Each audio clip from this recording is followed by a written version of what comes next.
Hello and welcome to another Thunder Thursday on News OK Live. I'm sports editor Mike Sherman, here with our Thunder coverage team for a free-flowing conversation about the NBA's hottest team. Joining us from the newsroom just below me here at 9000 North Broadway is our columnist Jenny Carlson. And joining us from the winter wonderland of Minneapolis, Thunder beat writer Darnell Mayberry, who's covering tonight's T-Wolves Thunder game that'll be on TNT and here locally on Fox Sports Oklahoma. How's it going, Darnell? Good. How you doing today? I'm super. Are you in Minneapolis or St. Paul? Minneapolis. You know, I heard a story that our former Thunder beat writer, Mike Baldwin, once came out here and stayed 47 miles away from the arena. For no apparent reason, his car broke down in the middle of a snowstorm. You don't have to do all that in Minnesota. They got great public transportation. The arena's right there. It's one of the best stops on the NBA circuit. So as a veteran beat writer, I've learned my lesson. I'm not staying in St. Paul or anywhere else. You took the light rail from the airport and will take a cab to the Target Center. Is that right? No, you can. They got these skywalks. I did take a light rail from the airport to here, but they got these skywalks where you barely have to go outside. So I'm going to take a skywalk from here straight to Target Center. Won't even have to go outside, which is great because it's about 10 degrees out there. Now, you will have to pass 20,000 coffee shops, about half of them which are Starbucks. So think of Jenny along the way. Please. Got it. Let's think of the Thunder now, guys. Darnell, you were in Atlanta last night for the Thunder's they handled the Atlanta Hawks. It was their 12th straight win. They had the NBA's best record. So my question for you is, are they the NBA's best team? I think so. I mean, at 21-4, you have to look at them and give them the props that they deserve as the best team in the league right now. 12-game winning streak. You know, the competition hadn't been all that great, but I mean, if you look at throughout the league right now, there's a lot of parity. So there's only a select few teams that are really elite teams. Your Miami, San Antonio's, Thunders, but beyond that, there are not too many great teams out there. So unless you're playing Miami every night, you're not going to have a ton of great wins. And the only other thing you could say about the Thunder is that, they've had so many road games that it's sort of not fair. A team like the Spurs have had 16 road games, whereas the Thunder's had 16 home games. So that's the only thing that you could really point to and say, okay, well, let me see these guys do it on the road before we proclaim them as the best team in the league. Jenny, is that home road differential something that we need to think about and hold off on declaring the Thunder as the NBA's best team right now? Well, I mean, I think it is going to test them the rest of the season to have already played that many home games. They're really going to have to show their greatness on the road. And it's not to say that that can't be done. I think these guys tend to maybe step up and play almost as good or better basketball against better teams and in some cases away from home. So, I don't necessarily think it's a situation where if you have to play a bunch of road games the rest of the year that you're not going to have a good record. I mean, these guys are clearly a great team, and right now they're playing that way. They've beaten bad teams. They've beaten good teams, and I think the one thing that they would like to do better is to hold big fourth quarter leads better. But other than that, that's maybe the one thing you can say that isn't perfect about this team, and yet they're still on this 12-game winning streak. It's kind of hard to knock them for much anything right now. We'll slide on down the line. Joining us from his home in Edmond, Thunder beat writer John Rohde. John, the question is this the best team in the NBA right now? We've established longest current winning streak and best record. Are you ready to go there? Yeah, I am. You can only judge them on what they've done so far and where they've played, and that's not their fault. And like we said before, by the end of January, there'll be 23 at home, 23 on the road. That'll be a far better gauge, but what do you penalize them for for taking care of business so far? That's kind of silly too. So, and the Clippers are the second hottest team. They've got a favorable schedule also. But when they beat the Clippers lost 4 straight. Then the Clippers won 10 straight. So, Oklahoma City hasn't lost 2 straight all year. It's what they've been doing for 3 or 4 years. So You going to penalize them for winning on the road last night? If they win tonight, they're 22-4, 13 straight, 20 and going to Miami. You don't think there's any hype going into that game? 22-4, headed to Miami on Christmas Day. John, you wrote about this opening stretch for the Thunder way back as the season was starting. I'm trying to remember, what was the record you had down for them? I had 20-4, but if I'd gone further, I probably would have gone 21-4. and then after tonight, I'll tell you what I would have gone. But they're taking, it's Mike Baldwin's theme song. They're taking care of business. They're doing what they're supposed to be doing. They're playing teams that are good and not so good, and where they're playing them and all these things. And if they're truly gonna, here's how I figured it. For the last 3 years, Jenny, they've won 61% on the road. I go, if they win 61% on the road and they lose 5 home games, that's 61 wins. That's the pace that I had them for. So this is what was expected, I think. Jenny, is that your phone, and do you need to get it? It's the sports department phone, and yes, I'm going to get it. So I'll be muted for a second. Okay, we'll skip on down to Darnell. And first of all, we've already made 2 Mike Baldwin references on this. I missed the first one. What was the other one? The first one was Darnell talking about how Baldwin went to Minneapolis, stayed 40 miles outside of town, broke down, got caught in a snowstorm. There's a man who gets it. Rody, you've been to Minnesota, right? Oh, yeah. It's one of the best trips in the NBA. Why do you stay 40 miles away? You gotta love Mike Baldwin. I tell you what, our expense accounts, our budget, I don't think it had anything to do with that one, John. Not that. By the way, to Darnell's credit, he did not throw Baldwin under the bus by name. He said a former Thunder beat writer. No, I think I said Mike Baldwin. Oh, you did? Okay, I think I said Mike Baldwin. Sorry, okay. Now to transition off Baldwin, which is one of our favorite topics anyway, and if you're out there watching Baldwin, you know we love you. Darnell, how much do you love this team? Is this the best Thunder team you've covered? Well, that's saying an awful lot. I wouldn't go that far just yet because, we're coming off a season where this team went to the NBA Finals, and anytime a team goes to the NBA Finals, that's a pretty darn good team. So, James Harden just provided a different element for this team. I mean, last night when Russell Westbrook had it going in the first half and Kevin Durant was sort of playing possum and he really picked it up in the second half, James Harden sort of was that guy. They got 68% of their offense last night from 2 guys. Well, James Harden used to be that guy where, they didn't have to just rely on those 2 guys. If one of those guys didn't, and Kevin Durant or Russell Westbrook didn't step up and have a huge half, the Thunder would have lost that game. And you didn't see great efforts from Kevin Martin scoring. Serge Ibaka didn't have a good offensive night. So I just think what James Harden brought to this team, you have to say, at least at this point, that was a better team than this team right now. Jenny, how about you? It seems like a lot of people think this is vintage Thunder. Well, I mean, you can't argue with the results. The results are pretty darn good at this point. And Darnell, you and I have talked about this. Rody, we probably have too. It looks different. It's not going to look the same without James Harden. James Harden is such a unique player with his ability to do just so many different things offensively. He can create for himself. He can create for everybody else. He can step back and shoot. There's really not a whole lot of guys in the league that are like that, maybe except him and Manu Ginobili at that position. So you're really talking about a small group that could play that way. So Kevin Martin's not going to play that way. But I tell you what, I mean, as we saw last year in the finals, having a guy that can spot up shoot is very valuable. A guy like a Mike Miller who had the game he had in that defining game of the series. I mean, having a Kevin Martin who can do that sort of thing, to me, it has some big time value. I mean, yeah, you're going to lose something when you lose James Harden's playmaking ability, but having that spot up shooter, I'm going to tell you, that is invaluable and could come up really huge in the playoffs. John, you're starting to hear some of the NBA analysts out there put forward this opinion. Kevin Martin is a better fit for this team because he doesn't demand the ball as much, because it allows Russell Westbrook and Kevin Durant, who do most of their business with the ball, to flourish and step up. You're starting to hear people talk as if this is the best Thunder team yet. Are you buying it?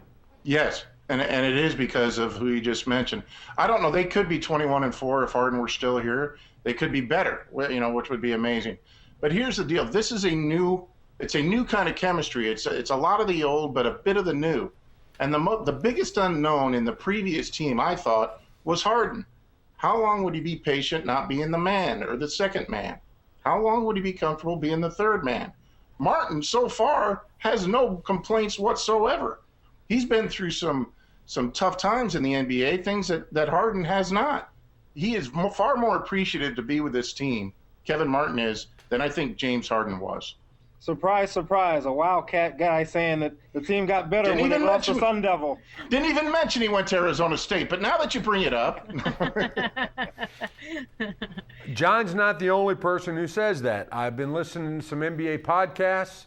I've been reading stuff in other markets. Heck, I've been reading our sidebars, advances, and game stories, and we don't go a day without praising Kevin Martin for all the reasons you're talking about, John. He doesn't demand a lot, but he requires a lot from the other team. We saw it last night. The court spread out. There was lots of room to maneuver. Durant thrived in it. What's going to be interesting to see, and the Miami Heat game coming up, Darnell, was going to be my next question. What is the Miami Heat game a referendum on? Is this a chance for the Thunder to sort of take this measure, whether they're better off with or without James Harden? Well, one last thing I want to say about the James Harden dynamic and whether or not this is a better team. We're seeing the best of this team right now. I mean, they're playing their best ball. We haven't seen them hit a rough patch. Their rough patch was 1-2. Let's let them go through some adversity. Russell Westbrook already isn't shooting the ball well, but he's doing so many other things that he's making up for it. Kevin Durant is off to a phenomenal start, one of his most efficient season of his career. So when those two guys go through a slump, and it will happen at some point over course of an 82-game season, can Kevin Martin be that guy? And that, to me, is what I want to see. Can Kevin Martin do some of the things that James Harden did in terms of alleviating some of the pressure off of those two guys? Because that, to me, is really what made that Thunder team last year special. And I just don't know if Kevin Martin's capable of doing that. I mean, he can score in bunches, as we know, but in terms of making everybody else better and taking control of the game and taking over games, we really haven't seen that just yet. And I think that's what made James Harden so special. And I think we're all losing sight of the fact of how special James Harden was because the Thunder is playing really good ball right now. I know I'm not answering your Miami question, but I think that's important to note because this team is really hot right now. As a colleague of ours frequently says, noted. Now, what about the Miami question? Jenny, we'll start with you on that. We're looking past, of course, the Timberwolves games tonight, and I'll get to that for a second. But everybody wants to know. In fact, on the live chat, newsok.com/live, the live page where the Thunder Thursday Hangout has its home. One of the questions is, what's your call on the Miami game? I want to take it up a notch and say, what kind of statement, what's the Miami game about? Well, to me, I'm going to be really curious to see defensively what changes, if any, this team has in guarding LeBron. I mean, that was such a huge issue in the finals. They just really didn't have a defensive answer for LeBron. And the trade that they made, obviously, it was done for other reasons, but, we haven't seen personnel-wise them go in a direction that would fix the question of who guards LeBron and maybe who could do it better than anybody they currently have. So how do they guard LeBron? Is there a different scheme? Do they do some things differently? To me, that's a real question. What do you do against LeBron? Maybe they don't show their cards. Maybe they just play it like they played it last year. But to me, that's a real question mark. How is he guarded in this game? And is it any different than what we saw in the finals? What about it, John? You were there. You saw how they guarded LeBron. The answer is not very well. And it also got Kevin Durant into foul trouble. And at that point, then it was James Harden's show. And how did he show? Not very well. So what does this Miami Heat game, what is the Christmas Day going to tell us? Well, the times I've seen Miami this year, they haven't really looked that good. But, when they needed to turn on the switch, they have. They've already lost. They're 4-4 on the road, I believe. And LeBron is LeBron. He's a mega talent. Wade, everybody was questioning, how well did he come back from surgery. And he's kind of lately turning it on in spurts. And Bosh is kind of funky. I've never really liked him. Battier's not playing that well. So like Steve Kerr brought it up in today's Oklahoman. How will Scott Brooks dictate this game, Darnell? Will he go small more frequently? Will we see more Collison than Perkins? I think yes. And things are just going better for Oklahoma City right now. You said that you haven't had adversity. If you look in the big picture, the adversity is Harden's no longer there. So maybe this whole season can be gauged that way, and they've adjusted very, very well. Well, you mentioned Scott Brooks, and sort of that's one of my biggest questions because, last year we saw a lot of curious decisions, leaving Kendrick Perkins in there with the growing injury, playing Serge Ibaka on Shane Battier, and having the league's leading shot blocker defend the three-point line. Just a lot of things, putting James Harden on LeBron James and not having Thabo Sefolosha on him when it was clear that Kevin Durant couldn't guard him because of the foul issues, and then playing Derek Fisher so much and not going to Thabo Sefolosha or Daquan Cook. So there were a lot of curious decisions in that series in the finals by Scotty Brooks, and I just like to see what he learned from that. How is he going to match up? I think you brought up a great question. How is he going to match up, and how is he going to dictate the matchups with these guys? Because if you look at it, the Thunder really has some favorable matchups, but I just don't know if Scott's comfortable enough sitting Kendrick Perkins, which I think we all know that series, that team is not geared toward Kendrick Perkins. It's not conducive toward Kendrick Perkins being on the floor, and I think the longer he's on the floor, the more the Thunder is going to struggle against a team like Miami that plays small and has Chris Bosh at the 5. So I'm curious to see how Scotty reacts to that and what he learned from last year's finals. You're watching the Hangout with the Thunder beat writers and our Thunder coverage team on News OK Live. I'm Mike Sherman. This Hangout is sponsored by our friends at Advent Heat and Air. You got any heating or air or plumbing needs? Give our friends at Advent a call. Guys, we're talking about the Thunder Heat game on Christmas Day. I want to plug Darnell's package that's going to appear on News OK on Christmas Day, and then your Oklahoman. It's sort of like the presents that this game will provide. What were the lessons learned from the finals last year? Jenny, I wonder what you think are the most important. What's the biggest takeaway that Oklahoma City got from that, other than what you referred to already, which is what do we do with LeBron? We don't know if they learned anything from that. What did they learn? Well, I think they learned a lot about just the playoff intensity. I mean, that's sort of been a work in progress, learning as the stages go up and the intensity level goes up. That's taken some time to learn. And I think this was another chance to learn what it's like. You don't know what playing in the NBA Finals is like until you get there. And they only had, Kendrick Perkins and Derek Fisher that really knew much about that, and Nazir Muhammad to an extent too, but definitely guys that played a bunch. It was Kendrick and it was Derek Fisher. So, those guys getting the experience of just how heightened each possession, each moment is. I think that took some getting used to.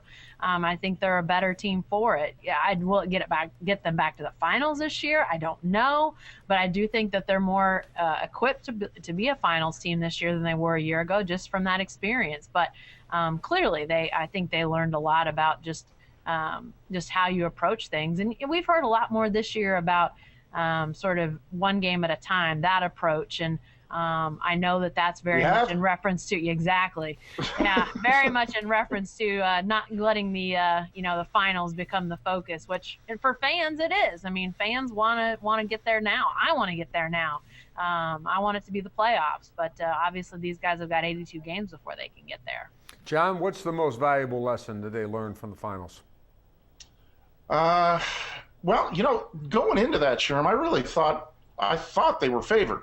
I don't know what they were in Vegas per se, but coming off that series against San Antonio, I went into the finals thinking San Antonio's better than Miami, and they just got rid of San Antonio 4 straight. I'm going, they're going to win this thing, and then they win game 1, and then game 2, there's a non-call at the baseline. Then it's 1-1, and 3 was a toss-up, 4 was a toss-up. I think that was Westbrook's game. And by then, they just got overwhelmed. And by the end of the series, clearly Miami was the better team. But it goes back to why was Brooks afraid to pull the trigger more quickly with Collison. I know Collison got into foul trouble. I don't know. I think if they didn't believe, I believe that they could beat the Heat. Maybe they didn't, and maybe that's it. Maybe just believe in, hey, we belong here. We could have won this thing. Outwardly they were saying it, but now I guess it's just something you got to go through, Darnell. They say that all the time. You got to go through it. No matter how gifted you are, you got to go through a finals, adversity, whatever it is.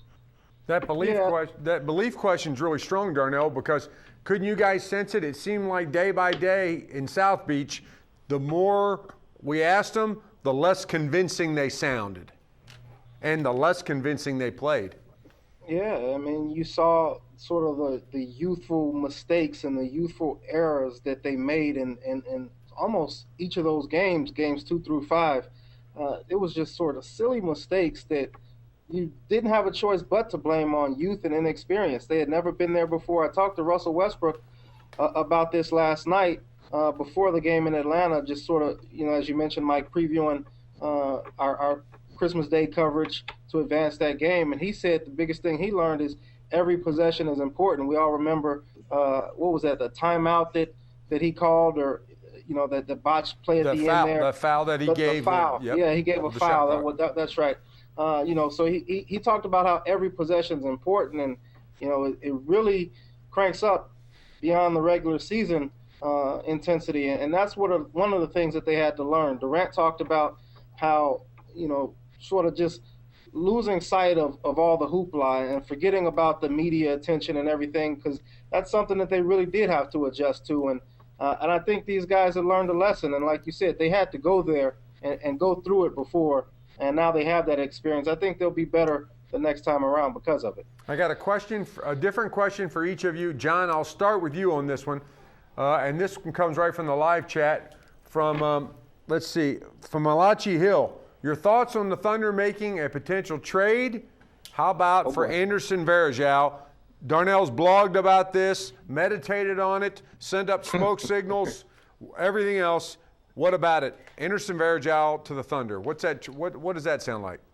Well, I mean, I'm not going to answer for Darnell, obviously, but I don't think there's any move at all. They're carrying 14 guys rather than 15 because they're right there near the cap.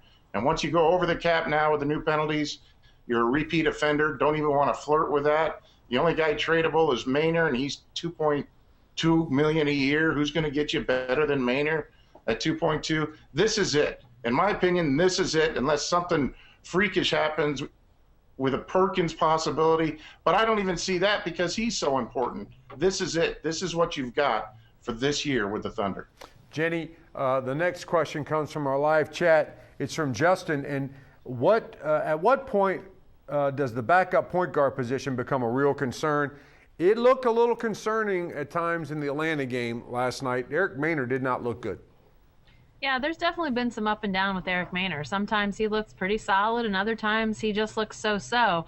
I don't know. It doesn't seem like Scott Brooks is in any hurry to pull any triggers with, Reggie Jackson. He obviously inserted him in that New Orleans game because, as he said after the game, he was looking for something, anything, to sort of give that team a spark. But we've been sort of given no indication that he's willing to do a wholesale change. So, unless it costs them a game, or costs them a couple games, then you might start to, maybe sense more of a change, but really hasn't been the case just yet. So I think at this point they stick with what they've got. Scott Brooks is very much a creature of habit, so I don't think he'll change unless it's absolutely necessary. But there's no doubt Eric Maynard is definitely not the Eric Maynard he was before that injury last year, and it's a shame because he was spectacular before he got hurt. Darnell, are we officially an NBA town if we're talking trade when they're 21-4 and 12 straight? I think yes. Have we officially arrived as an NBA town now? We're not supposed to ask that, Brody. Are we there yet? Ask that. Are we there yet? Well, John, we stopped asking, do you like us? How do you like us? Are we okay? How are we doing? Are we doing okay? How we doing? Get enough to eat? How's the parking? Darnell, it wouldn't be a Thunder Thursday, however, if we didn't ask a question about Scott Brooks' rotation auditions, which last week involved Reggie Jackson, and last night, lo and behold, there was Jeremy Lamb. What are we to make of this? Well, I think only thing you really can make of it and probably should make of it is that Jeremy Lamb has worked his butt off and he was prepared for the moment and he went in and made the most of the moment. And you have to give him credit for that because that's extremely tough to do, to not play for as long as he had been sitting and then to have to be shuttled back and forth from here to Tulsa and then to go out there and have a performance like that against one of the better players in the league, wing or, combo forwards in the league and Josh Smith. I thought it was a heck of a performance by Jeremy Lamb. Defensively, offensively, he was smart, he was sound. He didn't give up anything. He didn't do anything silly or go out there and try to play outside of his means. He just kind of was within the flow, and I think he put together a pretty solid 5 minutes. Now, I don't think that's going to lead to anything major going forward, but you have to be encouraged by what you saw out of those 5 minutes. Guys, I'll get you out of here on this.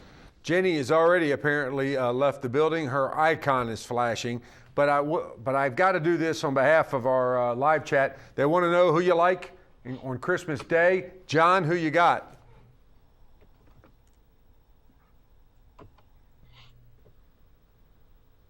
John's frozen. He'll come back here in just a second. Darnell, Christmas Day, who you got? Well, I would give the edge to Miami simply because they're at home, and also because the Thunder it'll be on the third game of a 3-game road trip. Now they'll come home after tonight's game against Minnesota and rest up Friday, Saturday, and Sunday before heading to Miami on Monday. But Miami's at home, and just because they're the home team, I'd give them the advantage. But I think the Thunder can compete with anyone and certainly win on anyone's home floor. Darnell, you'll be there. Merry Christmas to you and your lovely bride. Enjoy the Marriott at Miami Beach. Jenny, Christmas Day, Thunder Heat, who you got?